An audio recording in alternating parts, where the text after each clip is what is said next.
نگرانی کرتے رہیں. بہت اہم بات ہے. شیطان جو ہمارے پیچھے لگا ہے وہ مسلسل بہکاتا ہے, مسلسل غلط چیزوں میں مبتلا کرنے کی کوشش کرتا ہے. تو شیاطین الانس والجن کا ماحول الگ ہے, ہمارا نفس الگ ہے, اور اس میں اگر ہماری جہالت کا دخل ہو گیا تو پھر یہ بڑا خطرناک معاملہ ہو سکتا ہے. اس لیے ہر وقت ہمیں چوکنا رہنا چاہیے اور اپنی نگرانی کرتے رہنا چاہیے, اس طرح سے کہ ہم جب کوئی بات کہنے کا ارادہ کریں تو پہلے یہ دیکھیں کہ ہم کیا کہنا چاہ رہے ہیں. اگر وہ خیر ہے, اچھی بات ہے, تو ہم آگے بڑھیں, اور اگر وہ شر ہے, غلط اور بری بات ہے, تو ہم پر لازم ہے کہ ہم رک جائیں, اپنے آپ کو روک لیں اور خود اپنے آپ پر رحم کریں. یہ خود اپنے لیے رحم کی بات ہوگی. اگر آپ نے توجہ نہیں دی اور اپنی زبان کو جو ہے بے قابو بنا دیا, آزاد کر دیا کہ جو منہ میں آیا بک رہے ہیں, ایسے بہت سارے لوگ ہیں, اور ایسی الٹی سیدھی باتیں, بعض لوگوں کو میں نے دیکھا کہ گالی گلوچ کرنا, الٹی سیدھی باتیں کرنا, ان کے جب وہ چار مصاحبین رہتے ہیں اور الٹی سیدھی باتوں, گندی باتوں پر ہنستے ہیں تو انہیں لگتا ہے کہ ہم بڑا تیر مار رہے ہیں. ہاں, تو یہ لوگوں کو خوش کرنے ہنسانے کے لیے اور اپنے طور سے یہ خود سمجھ لیا کہ ایسا کہہ کہ میں بڑا اچھا کام کر رہا ہوں, وہ اور زیادہ جو ہے جری بن جاتے ہیں اور اپنی زبان کو قابو میں نہیں رکھتے.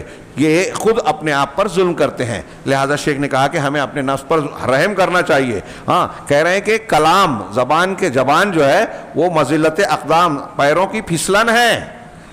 یہ زبان پھسلن ہے.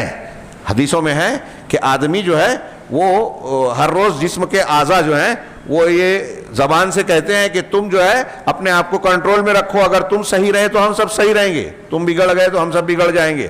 کہہ رہے ہیں, اور یہ بہت عظیم الشان مصیبتوں کی ایک برائی ہے. یعنی زبان کی قباحت ایسی ہے کہ کبھی کبھی یہ بڑی بڑی مصیبتوں کا سبب بن جاتی ہے.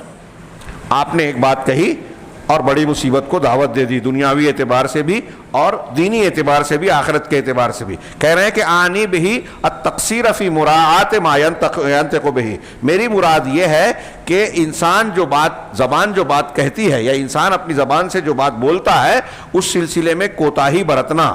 ہاں, اس زبان کے سلسلے میں کوتاہی برتنے والا انسان جو ہے بہت عظیم خطرے میں ہوتا ہے. ہاں, خاص طور سے اس وقت جب انسان اپنی زبان اس معاملے میں بے قابو کر دے جس مقصد کے لیے اللہ نے پیدا کیا, یعنی لا الہ الا اللہ اور ایمان و توحید کے سلسلے میں. اس معاملے میں جب وہ اپنی زبان کو دراز کر دیتا ہے تو خطرے میں ہوتا ہے. اور آج کتنے لوگ ہیں, یہاں آگے بڑھنے سے پہلے ایک آدھا صفحہ بچا ہے.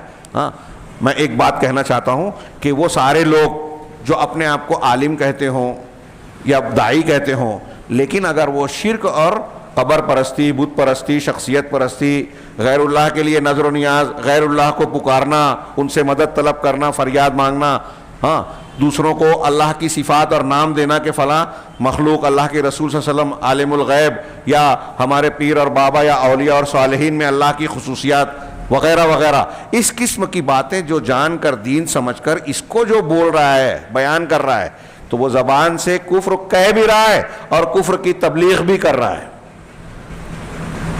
ہاں, میری یہ بات اگر ان میں سے کوئی انسان سنتا ہے تو غور کرے. میں ان سے گزارش کروں گا کہ غور کرے. برا لگے گا, ناراضگی آئے گی, تو ناراضگی کی وجہ یہ نہیں ہے کہ میں غلط کہہ رہا ہوں, ناراضگی کی وجہ یہ ہے کہ آپ کا عقیدہ غلط ہے. اگر میں خود غلط ہوں اور میرے غلط کو کوئی غلط کہے تو فی نفس ہی کیا مطلب ہوگا کہ وہ غلط کہنے والا میرا بھلا چاہ رہا ہے, لیکن میں چونکہ خود غلط ہوں اس لیے صحیح والے کو غلط کہتا ہوں. آج جتنے مشرک اور بدعتی ہیں وہ اہل حق کے بارے میں یہی رویہ اپنائے ہوئے ہیں کہ جب ہم ان کی غلطی کو غلط کہتے ہیں, ان کے شرک کو شرک کہتے ہیں, ان کی بدعت کو بدعت کہتے ہیں, تو انہیں برا لگتا ہے. لیکن انہیں غور کرنا چاہیے کہ دین نہ آپ کا ہے نہ میرا ہے, یہ اللہ رب العالمین کا ہے. لہٰذا جب ہم اسے بدعت کہہ رہے ہیں, ہم اسے شرک کہہ رہے ہیں اور آپ اسے دین مان رہے ہو, تو دیکھیں کہ آپ اسے دین مان رہے ہو, ہم شرک کہہ رہے ہیں, تو ہم کس بنیاد پر شرک کہہ رہے ہیں. رسول اللہ صلی اللہ علیہ وسلم جو ہمارے رہنما ہیں, جو ہمارے لیے اسوہ حسنہ ہیں, جن کے دین کو اختیار کرنے کا ہم کو حکم ہے, اور ہم اور آپ دونوں ان سے محبت, ان کی اتباع کا دعویٰ کرتے ہیں, تو اس رسول صلی اللہ علیہ وسلم نے قرآن اور حدیث کو سمجھاتے ہوئے ہم کو کون سا عقیدہ دیا؟ جو آپ کر رہے ہیں اسے دین بتایا یا اسے شرک بتایا؟ ہمارا یہ دعویٰ ہے کہ نبی صلی اللہ علیہ وسلم اور آپ کی تعلیمات اور قرآن اسے شرک کہہ رہی ہے جو غیر اللہ کے اندر اللہ کی باتیں، اللہ کی خصوصیات مانتا ہے. یہاں تک کہ اگر رسول اللہ صلی اللہ علیہ وسلم کے اندر بھی اللہ کی خصوصیت کوئی مانتا ہے کہ اللہ جیسے عالم الغیب ہے وہ ہیں، اللہ جو نور ہے وہی نور، اسی نور کا ٹکڑا ہے، وہ شرک کرتا ہے، شرک اکبر کرتا ہے. لہذا غور کیجئے، اگر یہ چیز غلط ہے اور آپ اس پر مر گئے تو قرآن حدیث کا بالکل صاف صاف اعلان ہے کہ کبھی ایسا مشرک جہنم سے باہر نہیں آئے گا. اللہ تعالیٰ